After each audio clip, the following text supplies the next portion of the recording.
Il est des endroits sur cette planète où la nuit est synonyme de vitalité, de culture, d'envie, de rêve. Des lieux qui rassemblent des milliers de femmes et d'hommes qui convergent vers un même but, être ensemble pour faire la fête. À quelques heures de vol de Paris, 3 destinations représentent aujourd'hui le paradis des clubbeurs et des amateurs de virées nocturnes. Pour les découvrir, je vous propose de partir avec moi à la rencontre de personnages étonnants. Nous irons à Ibiza tout d'abord, symbole mondial du business des nuits d'été. Les meilleurs disc-jockeys au monde, des salles gigantesques pouvant accueillir plusieurs milliers de personnes. Ibiza, c'est le rendez-vous incontournable. Marrakech, ville impériale où la fête a lieu toute l'année. Entre la tradition religieuse et les dance floors, les Marocains ont créé une alchimie qui rencontre un énorme succès.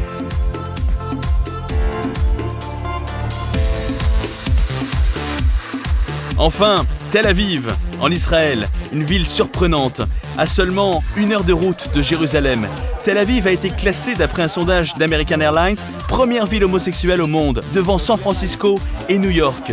Et pour attirer les gays de toute la planète, on ne compte plus l'émergence chaque mois de nouveaux établissements dans cette ville.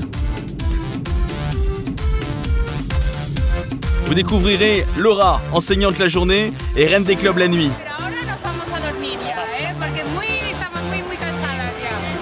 Il y a aussi Younes qui prépare la plus grande fête musulmane de l'année, l'Aïd el-Kébir.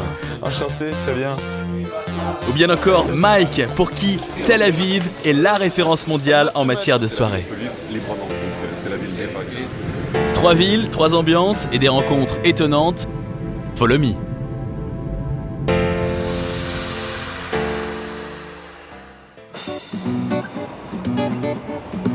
Ibiza, 100 000 habitants durant l'année, une vie plutôt calme en attendant l'été.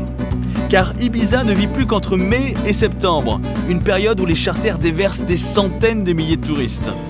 Aujourd'hui, son succès est tel que cette île est devenue la plus chère d'Espagne, une évolution impressionnante depuis les années 50 où Ibiza était une terre hippie.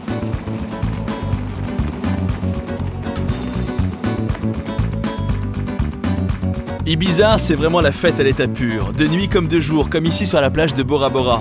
Et ce soir, je vais pouvoir le constater à nouveau en allant dans la boîte la plus mythique de l'île.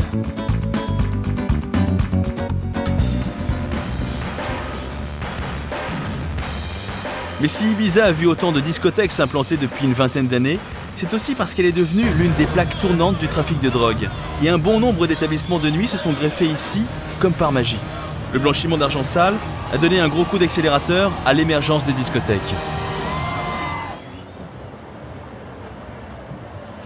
Pour cette première virée, j'ai choisi le Pacha, la boîte emblématique d'Ibiza. Ce soir, c'est David Guetta qui met le feu, et c'est le cas de le dire.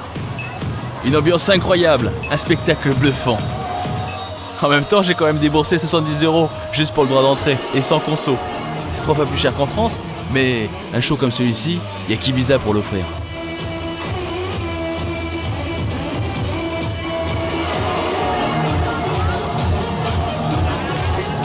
Sur le dance floor, je fais connaissance avec Laura, ou plutôt Laura. Elle est ibiseïka, elle est née sur cette île. Elle en a pas l'air comme ça, mais elle est institutrice. Ses élèves ne peuvent l'imaginer en reine de la nuit.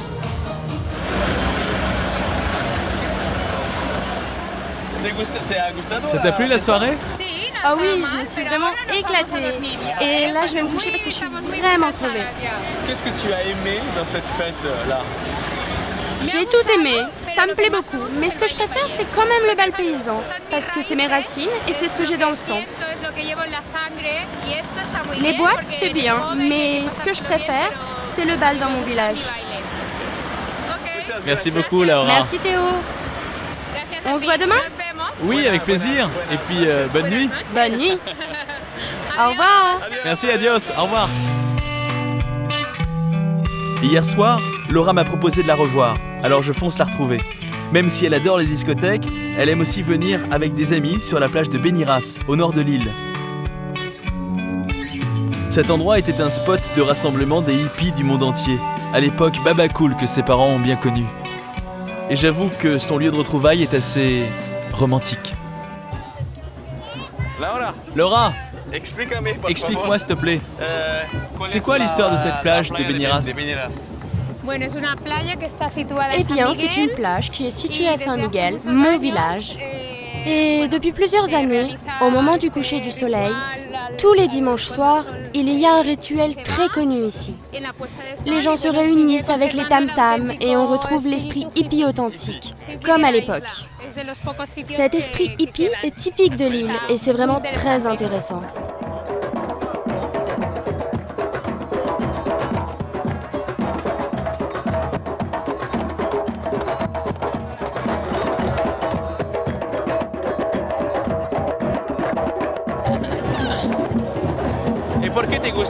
Et pourquoi cet endroit te plaît autant? Parce que c'est la plage où je venais quand j'étais petite. Aujourd'hui, cette plage est devenue très connue pour ses rassemblements hippies. Et je continue à y venir car c'est la plage de ma vie. Merci Laura.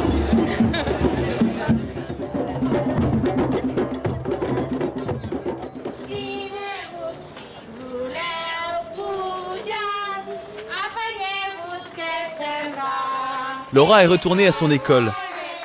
Je profite qu'elle soit occupée avec ses élèves pour me balader un peu tout seul. Je pars découvrir le marché de Las Dalias. Il y a encore quelques années, les hippies régnaient ici en maîtres. Mais cette période est bel et bien terminée. Autrefois, ce marché était artisanal. Les hippies y vendaient leur fabrication personnelle pour gagner un peu de sous. De nos jours, le Made in China s'impose. Il reste cependant quelques vrais hippies qui tentent de faire illusion.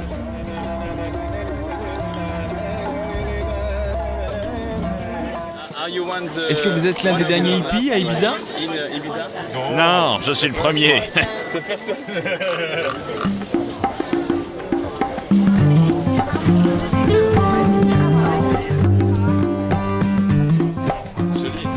faites la fête un petit peu à Ibiza quand même? Plus maintenant, je l'ai faite quand j'étais beaucoup plus jeune, mais plus maintenant, non. À l'époque, vous alliez sur les plages? À l'époque, il y avait des fêtes dans la nature, il y avait des fêtes dans la montagne, et peu à peu ça a été interdit, ce qui fait que les discothèques ont repris toute la clientèle et des jeunes. Et maintenant, c'est très jet set, Ibiza. Deuxième nuit à Ibiza, et après David Guetta, ce soir, c'est Bob Sinclair en platine. Il est l'une des stars du monde des discothèques, et quand il vient ici, c'est généralement pour jouer dans 2 ou 3 établissements dans la même soirée, et empocher des cachets entre 30 et 60 000 euros en quelques heures.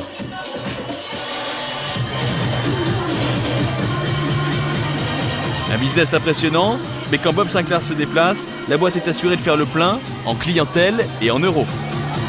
Bob Sinclair fait de la musique et des affaires aussi. À ses côtés, des managers, des gardes du corps et tout un staff, pas évident de l'approcher.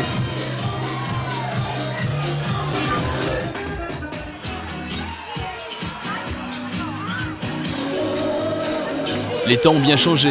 Comment explique-t-il qu'il y a encore 10 ans, les DJ n'étaient pas les superstars d'aujourd'hui? Ah, je sais pas, on a œuvré pour que les DJ, en tout cas moi j'ai travaillé mon image d'artiste, c'est ce qui a fait que voilà, je suis devenu... Et c'est parce que vous avez produit des choses aussi? J'ai produit des belles choses, j'ai produit des titres qui ont marché à la radio. Enfin, tu vois, travailler l'image aussi, les vidéos... Pourquoi Ibiza est l'endroit pour faire la fête, l'endroit incontournable pour faire la fête? Parce qu'il y a une... Parce qu'il y a une mentalité sur l'île. Tu vois, les gens viennent là depuis les années 70, c'est très hippie. Les gens viennent pas pour se montrer, ils viennent pour faire la fête. Ça, c'est toute la différence. Et Ibiza vous a apporté chance dans votre carrière? Oui, Ibiza, c'est une vitrine pour le monde, tu vois, sur le monde pour nous, tu vois, pour les DJ, parce que les gens viennent du monde entier pour venir nous voir jouer. Et il faut faire ses preuves, il faut toujours être au top. Il faut faire de la promo, faut être bien, communiquant avec les gens et jouer surtout la meilleure musique. Notre Frenchie n'a pas une seconde à perdre. Il a un autre contrat à 22h30 pour animer une soirée sur une plage, avant de quitter l'île dans un jet privé. Mais à Ibiza, il n'y a pas que les discothèques crachant du son à plus de 100 décibels. Laura m'a parlé du Lio, où l'on assiste à des spectacles assis et où l'on peut discuter sans hurler.